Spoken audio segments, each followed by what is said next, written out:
नमस्कार मित्रांनो, स्पर्धा परीक्षा स्मार्टबेट यूट्यूब चॅनलवर आपले स्वागत आहे. मित्रांनो, आज आपण 20 ऑगस्ट 2023 रोजी झालेल्या CTET पेपर 1 मधील प्रथम भाषा मराठीचे एकूण 30 प्रश्न अभ्यासणार आहोत. प्रथम भाषा मराठीचे प्रश्न हे भाग 4 मध्ये दिलेले आहे. तर बघूया हे प्रश्न. अचूक पर्याय निवडून खालील प्रश्नांची उत्तरे द्या. आपल्याला प्रश्न क्रमांक 91 ते 105 मध्ये अचूक पर्याय निवडून प्रश्नांची उत्तरे द्यायची आहे. प्रश्न क्रमांक 91 आहे, पुढील उदाहरणांसाठी अनुकूल पर्याय निवडा. म्हणजे जे उदाहरण खाली दिलं आहे त्याच्यासाठी आपल्याला योग्य पर्याय निवडायचा आहे. मी भाषेवर लक्ष केंद्रित करताना याची दखल घेतो की ते योग्य आहे. पर्याय 1 ट्रान्सलँग्वेजिंग, पर्याय 2 पाठ करणे, पर्याय 3 उजळणी, पर्याय 4 स्वनिरीक्षण. या प्रश्नाचे उत्तर आहे स्वनिरीक्षण. जेव्हा आपण भाषेवर लक्ष केंद्रित करतो, आपण एखादी भाषा बोलतो, तेव्हा स्वनिरीक्षण करण्याची सुद्धा गरज असते, त्याची दखल आपल्याला घ्यावी लागते. प्रश्न 92, इयत्ता दुसरीचे विद्यार्थी head and shoulder knees and toes हे गाणं म्हणतात. गाणं म्हणत असताना ते शरीराच्या त्या अवयवांना स्पर्श करतात. शिक्षिका त्यांना कोणत्या पद्धतीने, आपल्याला पद्धती विचारली आहे, कोणत्या पद्धतीने शिकवत आहे. पर्याय 1 आहे निवड, पर्याय 2 आहे दृश्य श्राव्य, पर्याय 3 आहे संवादात्मक भाषा शिक्षण, पर्याय 4 आहे समग्र शारीरिक प्रतिभाव. आपल्याला दिसते की त्या मॅडम, त्या शिक्षिका जेव्हा विद्यार्थ्यांना ते गाणं शिकवत आहे तेव्हा त्यामध्ये आपल्याला समग्र शारीरिक प्रतिभाव दिसतो, म्हणजे अवयवांची हालचाल होताना दिसते. या प्रकारे प्रश्न क्रमांक 92 योग्य उत्तर आहे पर्याय क्रमांक 4. बघूया पुढचा प्रश्न. प्रश्न 93, विद्यार्थी समूहाला मागील पाठावर बेतलेला शब्द संग्रहावरील 5 प्रश्नांची उत्तरे देणे आहे. त्यानंतर ते दुसऱ्या समूहाला आपले प्रश्न देऊन त्यांच्या प्रश्नांची उत्तरे देतात. असे करणे कशाचे उदाहरण आहे? 1 सवंगड्याकडून झालेले मूल्यमापन, 2 स्वमूल्यमापन, 3 प्रत्याभरण, 4 वाचन मूल्यमापन. जेव्हा एखादा पाठ झाला आहे त्याच्यावर जे शब्द संग्रहावरील काही उत्तरे द्यायची असेल तर एका समूह दुसऱ्या समूहाला विचारते, दुसरा समूह तिसऱ्या समूहाला विचारते. अशा प्रकारची जी पद्धती आहे त्याला सवंगड्याकडून झालेले मूल्यमापन म्हणता येईल. म्हणून प्रश्न क्रमांक 93 योग्य उत्तर आहे पर्याय क्रमांक 1. प्रश्न 94, माझी शिक्षिका एका कार्डावर एखादा शब्द किंवा वाक्य मला लिहून देते आणि वर्गासमोर अभिनय करून दाखवतो आणि मी वर्गासमोर अभिनय करून दाखवतो. विद्यार्थ्यांनी तो शब्द किंवा वाक्य ओळखायचे असते. विद्यार्थ्यांनी दिलेली उत्तरे आणि त्याचा अग्रक्रम यासाठी योग्य पर्याय निवडा. मित्रांनो, आपण बरेचदा स्कूलमध्ये असा किंवा गॅदरिंगमध्ये या प्रकारचा खेळ खेळत असतो की आपल्याला कोणीतरी एका कार्डवर चित्र दाखवते, शब्द दाखवते आणि त्यानुसार आपल्याला कृती करायची असते. तर बघूया यासाठी कोणते पर्याय दिले आहेत ते. गतिबोधनात्मक पातळीवर गुंतल्यावर भाषा लक्षात येते. 2 मला दृश्य रूपात पाहिल्यावर भाषा लक्षात येते. 3 मला ऐकल्यावर भाषा लक्षात येते. 4 कार्डावर लिहिलेला मजकूर पाठ केल्यावर भाषा लक्षात येते. प्रश्न 94 योग्य उत्तर आहे गतिबोधनात्मक पातळीवर गुंतल्यावर भाषा लक्षात येते. म्हणजे आपल्याला ती भाषा लक्षात येते की त्यामध्ये तो शब्द दिला आहे, त्यावर कोणता अभिनय आपण केलेला आहे, यानुसार ती भाषा पटकन आपल्या लक्षात येते. प्रश्न 95, शाळेत येणारे प्रत्येक मूल त्याच्या वयानुरूप चांगल्या प्रकारे भाषा वापर करतात, कारण भाषिक व सांस्कृतिक वैविध्यामुळे त्यांना त्यांच्या क्षमतेचे सादरीकरण करता येत नाही. इथे सादरीकरण करता येत नाही असं म्हटलेलं आहे. आपल्याला योग्य पर्याय निवडायचा आहे. तर आपल्याला लक्षात येते की शाळेत येणारे प्रत्येक मूल त्याच्या वयानुरूप चांगल्या प्रकारे भाषा वापर करते. हे विधान योग्य आहे आणि त्याचं दिलेलं कारण योग्य नाही आहे. म्हणून आपला पर्याय क्रमांक 4 होईल की विधान बरोबर आहे, पण त्याचं जे कारण दिलेलं आहे ते चूक आहे. म्हणून पर्याय क्रमांक 4 हे प्रश्न क्रमांक 95चे योग्य उत्तर आहे. प्रश्न 96. 5व्या इयत्तेतील मंजित शिक्षकांशी, मित्रांशी आणि 1-2 वर्षाच्या मुलासोबत वेगवेगळ्या प्रकारे बोलतो. सामाजिक पर्यावरणात भाषा कशी वापरावी हे मंजितला नीट कळते. भाषेच्या संदर्भात असे मानणे म्हणजे 1. भाषिक वर्तन, 2. नैसर्गिकता, 3. अर्थविन्यास, 4. व्यवहार कुशलता. त्या मंजितला आपल्या भाषेचा योग्य प्रकारे उपयोग करता येतो दैनंदिन जीवनामध्ये. म्हणजे त्याच्यामध्ये व्यवहार कुशलता आहे, भाषा त्याला अतिशय कुशलतेने व्यवहारामध्ये वापरता येते. म्हणून प्रश्न 96चं योग्य पर्याय आहे पर्याय क्रमांक 4. प्रश्न 97.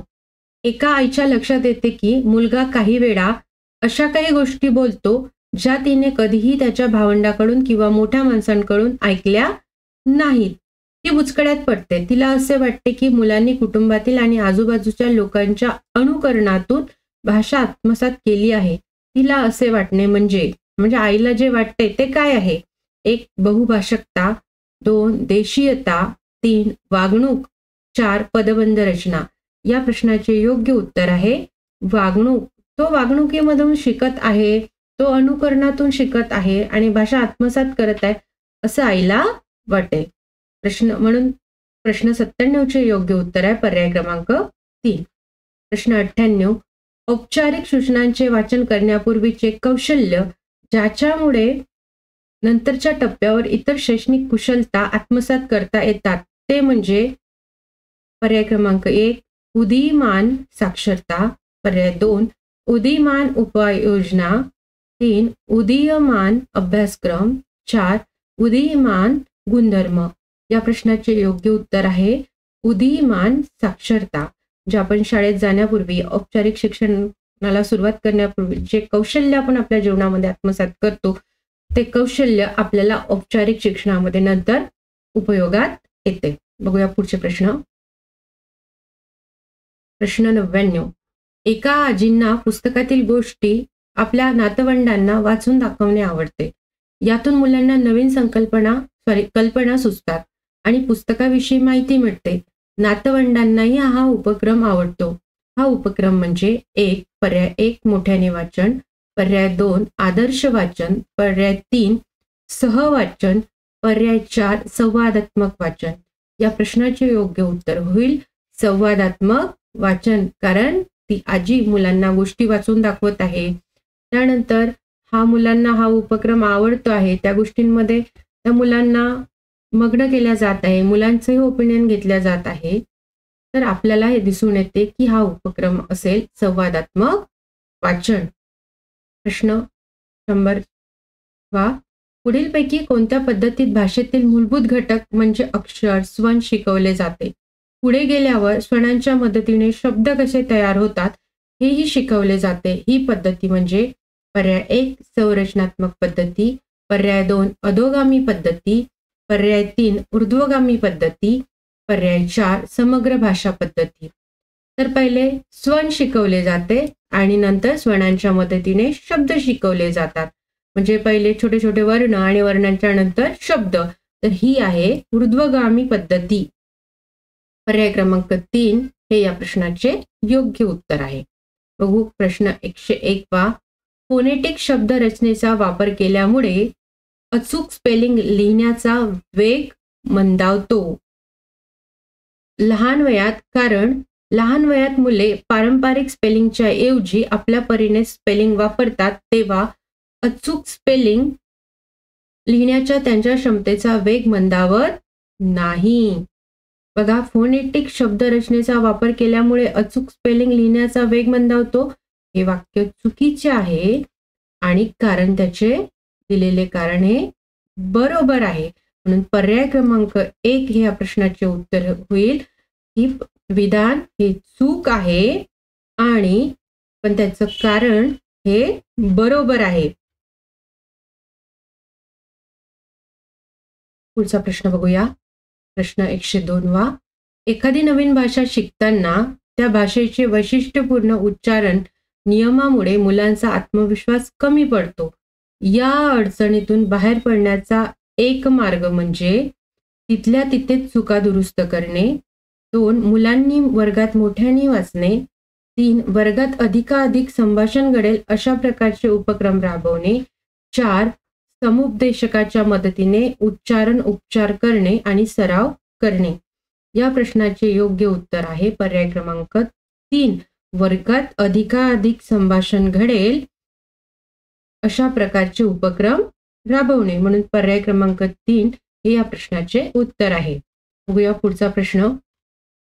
प्रश्न 103. तिसऱ्या इयत्तेची शिक्षिका वर्गात मुलांना नवीन शब्द सांगते.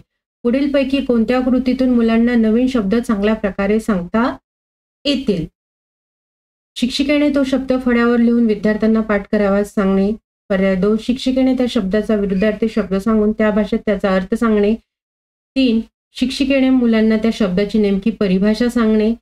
4. तो शब्द व्यावहारिक पातळीवर वापरता येतो त्या संदर्भात त्याचा अर्थ सांगणे. म्हणजे व्यवहारी भाषेमध्ये त्याचा काय अर्थ आहे हे जर विद्यार्थ्यांना सांगितले तर तो शब्द त्या मुलांच्या लवकर लक्षात येतो. म्हणून पर्याय क्रमांक 4 हे प्रश्न 103 चे उत्तर आहे. बघूया पुढचा प्रश्न. प्रश्न 104 वा. भाषा शिकणे हे एका अर्थाने एक कौशल्य आहे. भाषा शिकणे हे एक कौशल्य आहे. म्हणून प्रश्न 104 चे योग्य पर्याय आहे, योग्य उत्तर आहे कौशल्य आहे. पुढचा प्रश्न बघूया. प्रश्न 105 वा. वाचनाचे प्रकार आणि वाचकांची कृती या ठिकाणी दिलेली आहे. त्यामध्ये ग्रुप 1 मध्ये गट ए मध्ये वाचनाचे प्रकार दिलेले आहे आणि गट ब मध्ये वाचकाची कृती आहे. वाचनाचे काय प्रकार दिले आहेत ते पहिल्यांदा आपण लक्षात घेऊ. अनुमान करणे, दृष्टिकोनाचा अनुमान लावणे आणि सी आहे संदर्भासह अर्थ लावणे. मग यावर वाचकांची कृती काय असते? ज्या प्रकारे लिहितो डी आहे गहन वाचन, ई आहे मजकुराची रचना समजून घेणे आणि गट ब मध्ये लिहिलं आहे लेखक ज्या प्रकारे लिहितो त्या आधारे लेखकांची वैचारिकता समजणे. मजकुरातील काही भागांचा अनोळखी शब्दांची ओळख करून घेण्यास वापर.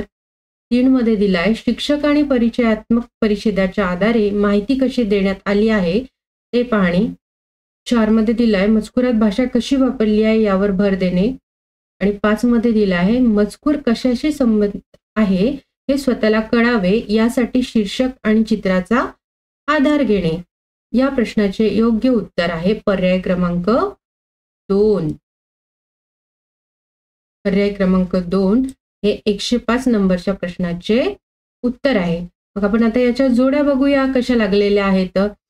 एचा आहे व्ही म्हणजे अनुमान करणे म्हणजे काय, तर मजकूर कशाशी संबंधित आहे हे स्वतःला कळावे यासाठी शीर्षक आणि चित्राचा आधार घेणे. बीचा आहे आय दृष्टिकोनाचा अनुमान लावणे म्हणजे लेखक ज्या प्रकारे लिहितो त्या आधारे लेखकाची वैचारिकता समजणे म्हणजे लेखकाचा दृष्टिकोन समजतो. त्यानंतर सीचं उत्तर आहे संदर्भासह अर्थ लावणे म्हणजे मजकुरातील काही भागांचा अनोळखी शब्दांची ओळख करून घेण्यास वापर. गहन वाचन म्हणजे मजकुरातील भाषा कशी वापरली आहे यावर भर देणे आणि मजकुराची रचना समजून घेणे म्हणजे शीर्षक आणि परिचयात्मक परिच्छेदाच्या आधारे माहिती कशी देण्यात आली आहे ते पाहणे. अशा प्रकारे प्रश्न क्रमांक 105 चे योग्य पर्याय आहे 2. पुढचे प्रश्न बघू. पुढचे प्रश्न हे उतार्यावर आधारित आहे. आपल्याला हा उतारा अतिशय चांगल्या प्रकारे वाचायचा आहे तर आपण योग्य प्रकारे उत्तरे देऊ शकू. जवळपास इथे 7 ते 8 प्रश्न या उतार्यावर आहे आणि हे मार्क्स आपल्याला सहज या उतारावरून मिळतात. म्हणून उतारा अतिशय योग्य प्रकारे आपल्याला वाचायचा आहे. चला तर मग हा उतारा वाचूया. आज प्रत्येक शहरात हिरवाई गडप झाली आहे.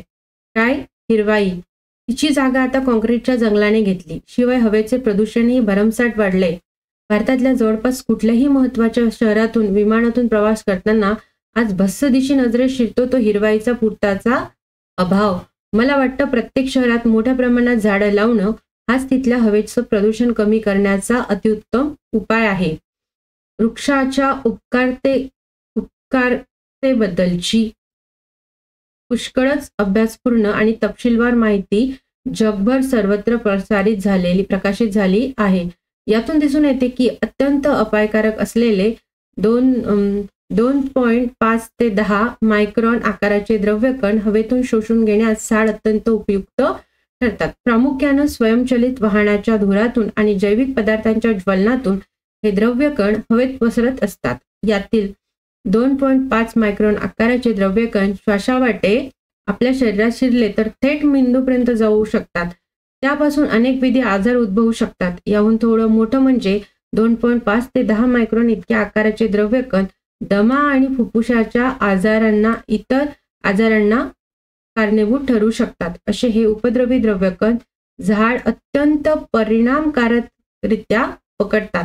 झाडाच्या पानाचा पृष्ठभाग काहीसा मेनकट असतो, शिवाय ती आडवी तिडवी स्वैर पसरलेली असतात.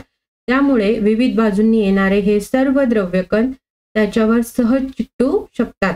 आणखी एक गोष्ट अशी की पानं धनविद्युत प्रभारित असतात. त्यामुळे 2.5 ते 10 मायक्रॉन आकाराचे ऋण विद्युत प्रभारित द्रव्यकण त्याच्याकडे आपोआपच आकृष्ट होतात. या तिन्ही कणांच्या समुच्चयामुळे झाड कुशल द्रव्यकण निवारक बनतात.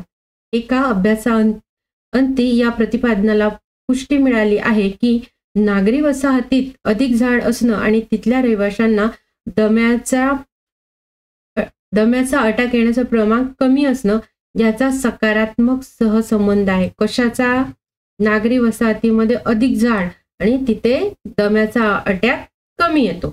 जिथं झाड अधिक तिथं दम्याचा असा अटॅक येण्याचं प्रमाणही कमी आढळतं. संशोधकांनी असाही निष्कर्ष काढला आहे की शहराच्या एकूण क्षेत्रफळाच्या 20 ते 30% इतका भाग झाडांनी व्यापलेला असेल तर द्रव्यकणांचं हे प्रदूषण जवळजवळ 24% कमी होतं. बहुतेक भारतीय शहरात वृक्षव्याप्त क्षेत्रफळ फक्त 7 ते 15% इतकं कमी आहे. हे वाढवण्याची नितांत गरज आहे. झाड फक्त हवेचं प्रदूषणच कमी करत नाही तर ती आपल्या पृथ्वीला उष्णतारोधक ढालही पुरवतात. झाड शहरातील उपनगरातील कॉन्क्रीटचं आणि डांबराचं उष्णतामान 4 ते 5 अंश सेल्सिअसने कमी ठेवतात आणि सूर्याच्या प्रखर अल्ट्राव्हायलेट किरणांपासूनही आपल्या त्वचेचं संरक्षण करतात. सर्वच प्रकारच्या झाडाची पानं असं प्रदूषक द्रव्य हवेतून बाजूला करण्याचं काम करतात. परंतु पाईन किंवा इतर सूचीपर्ण वृक्ष हे काम विशेष परिणामकारकरित्या करतात. हे वृक्ष सदाहरितीय असतात.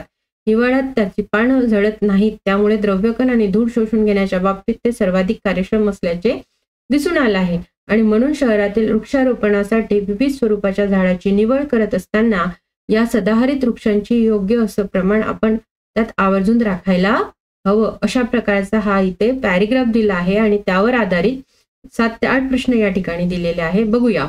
लेखकाच्या मते झाड ज्या कृती करतात त्यापैकी चुकीचे, बघा आपल्याला चुकीचे विधान इथे शोधायला सांगितले आहे. प्राणवायू पुरवठा, त्वचेचे रक्षण, द्रव्यकण आणि धूळ शोषण. 4 दम्याच्या त्रासात वाढ. त्यामुळे दम्याच्या त्रासात वाढ होत नाही तर दमा कमी होतो.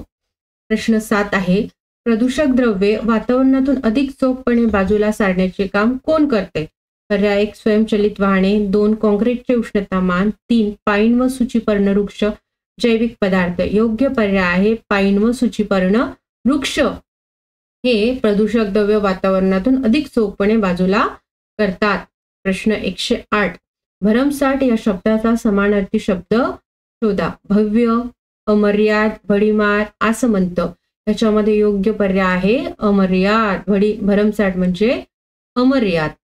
प्रश्न 109 बघू.